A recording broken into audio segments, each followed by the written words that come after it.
Coba bayangkan ini. Kamu baru pesan kopi di kafe, belum sempat duduk manis, baristanya bilang, "Maaf, kopi Anda sudah tumpah duluan." Aneh kan?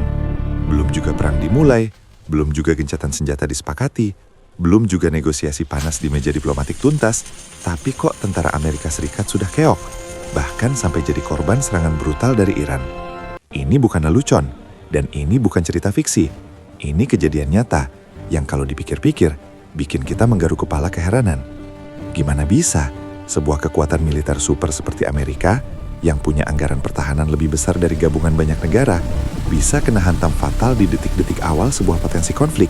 Untuk memahami fenomena ini, kita harus mundur jauh ke belakang. Seperti melihat rentetan domino yang sudah disusun rapi, tinggal menunggu satu sentuhan kecil saja untuk roboh semua.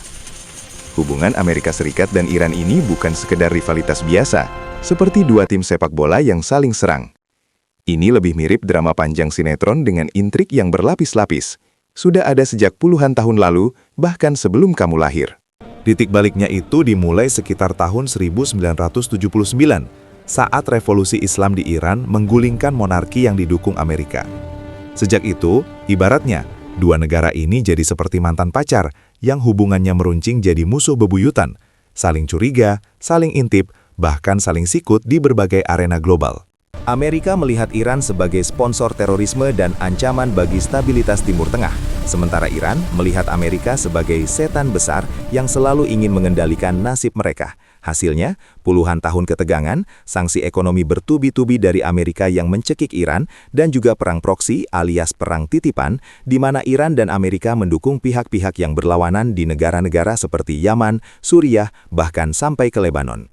Ibaratnya, kalau ada kebakaran di lingkungan, keduanya selalu ada di sana, tapi yang satu menyiram pakai air, yang satu lagi malah menyiram pakai bensin. Nah, ketegangan ini memanas luar biasa di tahun 2018, ketika Amerika Serikat, di bawah pemerintahan waktu itu, memutuskan keluar dari perjanjian nuklir Iran yang dikenal sebagai JCPOA.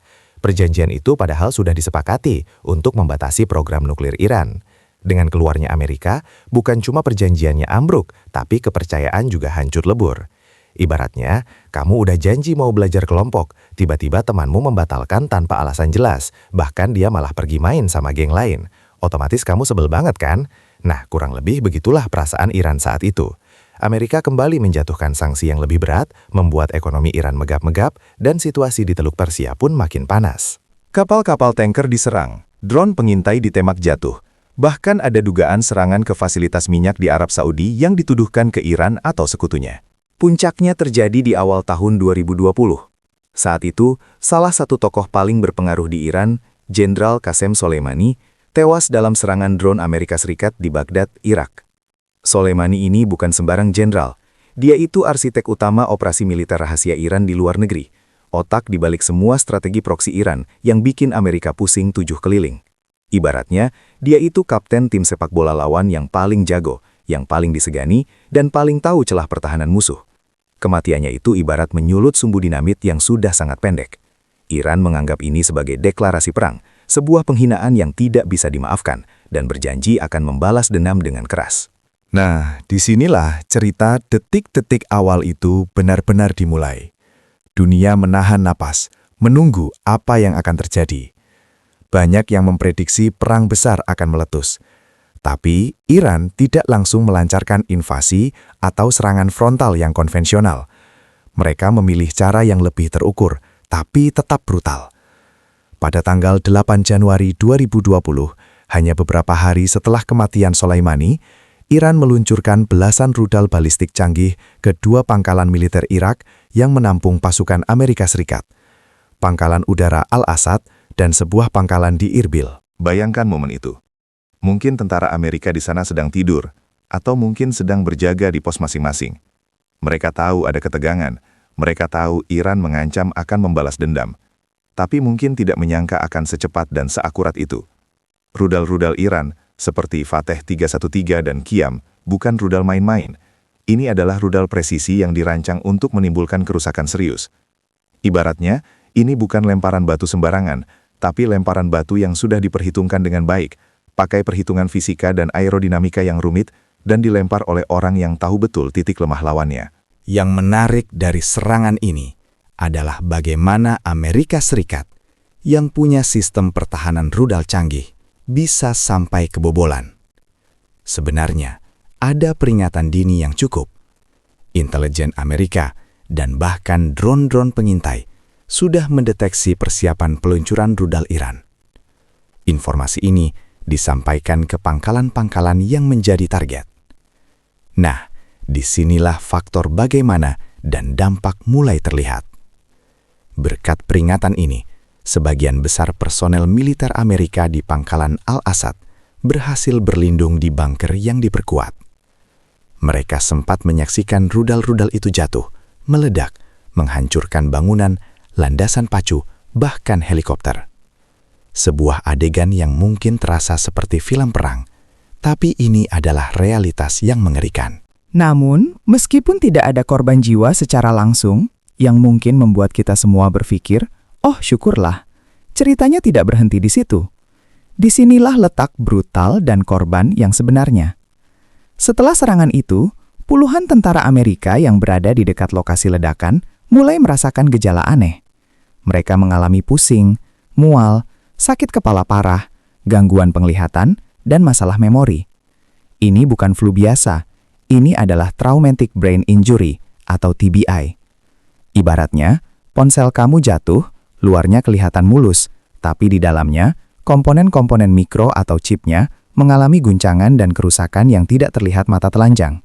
Efeknya, ponselnya jadi lemot, sering ngeheng, atau bahkan mati total secara perlahan. TBI ini adalah cedera otak yang disebabkan oleh gelombang kejut ledakan. Meskipun tidak ada serpihan rudal yang menembus kepala mereka, tekanan hebat dari ledakan itu mengguncang otak di dalam tengkorak. Bayangkan otakmu seperti agar-agar di dalam wadah keras. Ketika ada guncangan keras, agar-agar itu bisa membentur dinding wadah, menyebabkan memar dan kerusakan. Puluhan tentara Amerika didiagnosis TBI. Ada yang ringan, ada yang sedang, bahkan ada yang parah. Mereka harus dievakuasi, menjalani perawatan, dan menghadapi konsekuensi kesehatan jangka panjang yang mungkin tidak pernah pulih sepenuhnya. Ini adalah jenis korban yang seringkali tidak terlihat di layar berita, tapi dampaknya sangat nyata dan menghancurkan kehidupan individu. Serangan Al-Asad ini mengirimkan pesan yang sangat jelas. Iran menunjukkan bahwa mereka punya kemampuan untuk menyerang target-target Amerika secara presisi, dan mereka punya keberanian untuk melakukannya. Ini mengubah kalkulasi geopolitik di Timur Tengah. Amerika menyadari bahwa meskipun mereka punya kekuatan militer yang superior, ada batasan-batasan dan risiko besar jika terlalu jauh memprovokasi Iran. Ini juga menunjukkan bahwa perang modern tidak selalu tentang baku tembak frontal.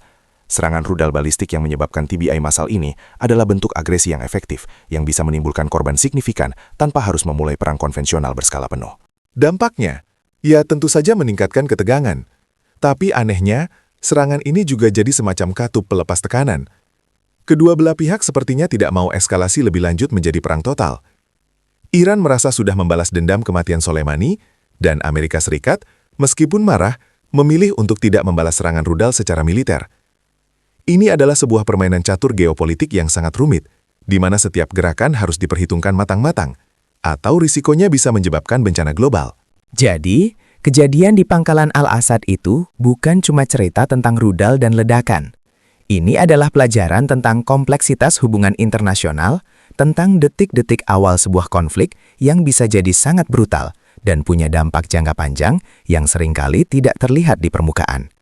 Ini adalah bukti bahwa perang modern tidak selalu berdarah-darah di medan tempur terbuka, tapi bisa jadi lebih licik, lebih tersembunyi, dan meninggalkan bekas luka yang jauh lebih dalam dari yang kita bayangkan. Betul-betul bikin baru tahu tuh kan?